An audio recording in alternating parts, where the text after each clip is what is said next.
Welcome to our channel, ladies and gentlemen. If you get an opportunity to meet William Ruto today and you are told you have got 20 minutes, what would you tell William Ruto? I'm asking this because today William Ruto attended a church in Homa Bay, to be specific in Rangwe. And William Ruto, in his plan, knew very well that he would get a chance to tell the people of Rangwe of the broad-based government and to tell them that Raila is in the government and now things are rosy. He never expected that there could be any brave person who would stand before him, look at him in the face, and tell him what is ailing the government.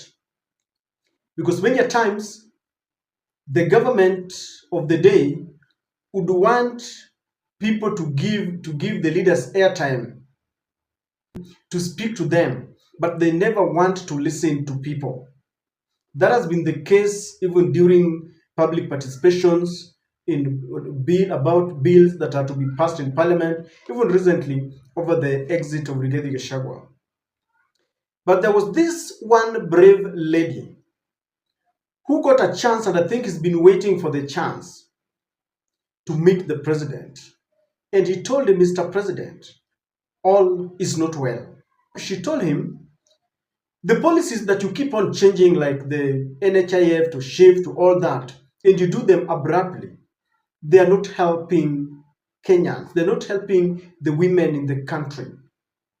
He also reminded William Ruto that there are teachers that go to the teachers training college, they complete their training, but they retire without being employed. That is, you knock 50 years without being employed. Some of them resort to private practice, or they're employed in some private schools. And if you look at the body language of William Ruto, and you look at the people who are around the lady, and you look at the people who are around President William Ruto, like Musalia Mudavadi, then you would know that this was piercing right inside the nerves, and you will realize that Ruto and the entire brigade never expected this woman to confront them. And I want you to listen to this lady.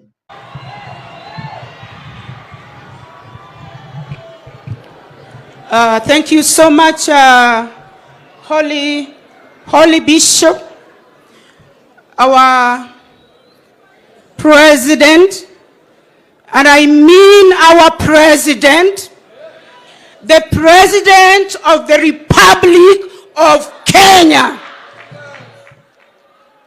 Daktari, kuna kitu Roho ameweka ndani mwangu.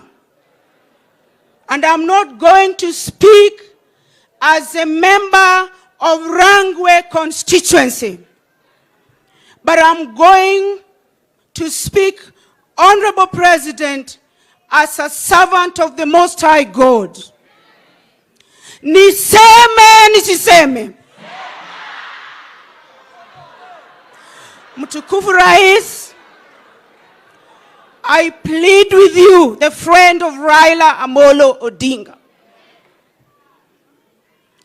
God gave you Solomonic wisdom to make the decisions that you made there. I'm asking you, Echi, change of policy, frequent change of policy from NHIF to SHIF to SHA, inaumiza wa mama.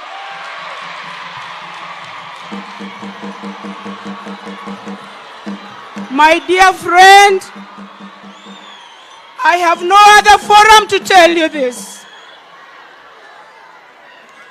Echi, I have no other. Daktari, I have no other forum to tell you this. Number two,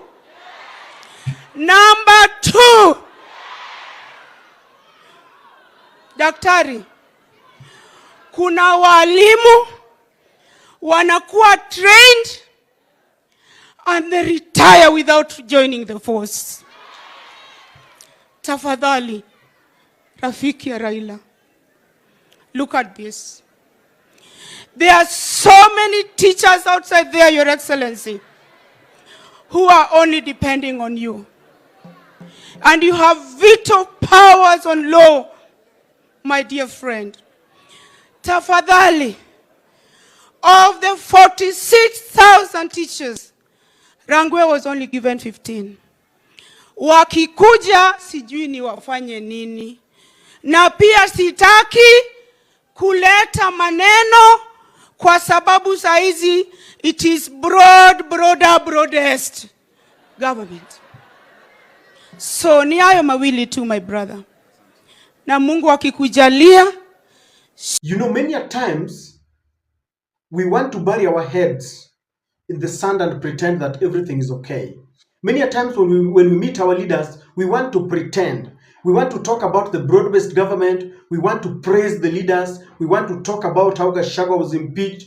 But I like this lady because behind the happy facade that people present lies a very gloomy picture economically, in terms of religion, in terms of social aspect.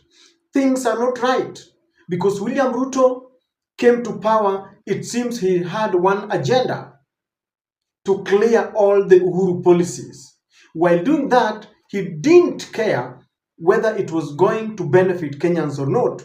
There is confusion everywhere with the SHA, with the university funding model, everything, housing levy. And if you want to know that there was and there is a problem, all of this agenda have ended up in court. Were it not for the cordial relationship between the president of the court, Madam Martha Koome, and William Ruto, all this would have been collapsed and it would have started afresh. We try to venture into things without public participation, without listening to stakeholders. And even if we listen to the stakeholders and the experts, it is a mere formality because we just take their contribution for granted. An example is the Finance Bill 2023 and 2024. People told William Ruto, please, this can wait. We are struggling with economic, challenges. But what happened? Puppets in parliament passed it. And you know that in the Finance Bill 2024, it led to protest. It led to loss of life. People are maimed, kidnapped, and tortured, and just because of these bad policies. And many a times I have said that the people who are around the president will not tell him that things are not right. They keep on telling him, mambo ni shwari. One of the things that led to the fallout between President William Ruto and his former deputy, Rigathi Gachagua, according to the horse's mouth, is that Rigathi used to tell William Ruto that when we campaigned, there are things that we told our people that we will not do. But I can see them coming back. William Ruto lamented about the former regime, saying that people were being killed and they were being thrown into River Yala. Today, kidnappings have become the order of the day. They do things that turn out to be normal to us. People get kidnapped, they are detained for days. They want to try and look at the environment. If things are quiet, they are killed. When people make a lot of noise, those are tortured and they are told don't talk. Yet William Ruto himself said in his regime, freedom was coming. And when they took out of office, they told us freedom has come. It's worse than the days of Uhuru Kenyatta. William Ruto said he would not increase taxes. William Ruto has increased taxes and levies on products that even Uhuru did not place tax on. He said he would not get any more loans because I remember them saying that when you are digging, when you are in a hole, or when you're digging and you realize that you're in a hole, you stop digging. And they said that we had borrowed just too much that we needed to have stopped. Today, when you look at the amount of loans that we have taken from IMF to World Bank to Korea to China and all that, you wonder what was really happening. Ferdinand Waititu was telling us the other day that there isn't anyone who was never cheated by William Ruto. And he was saying you cannot say that you're a fool or you're more stupid than the other, because everyone was placed in his corner and was hoodwinked, and William Ruto used a Bible. Today, the church is rebelling because they were told what they needed to hear. The Mama Bogas are rebelling because they were told what they needed to hear. Teachers and youths and hustlers. William Ruto went as far as signing treaties.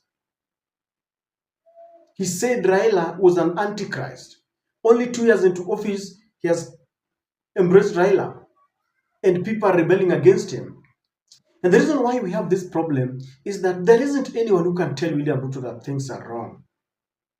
I wonder why. I wonder what the role of the Attorney General when every other policy gets to court. And this woman is a heroine.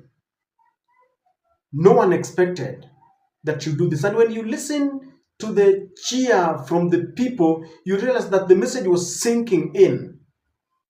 And this is what should happen whenever William Ruto visits a church. Let people not start showering him with praises. Tell the king that he's naked. Tell the king that the policies are not working. Tell him. Because this is what Gen Zs did. They said, no, enough is enough.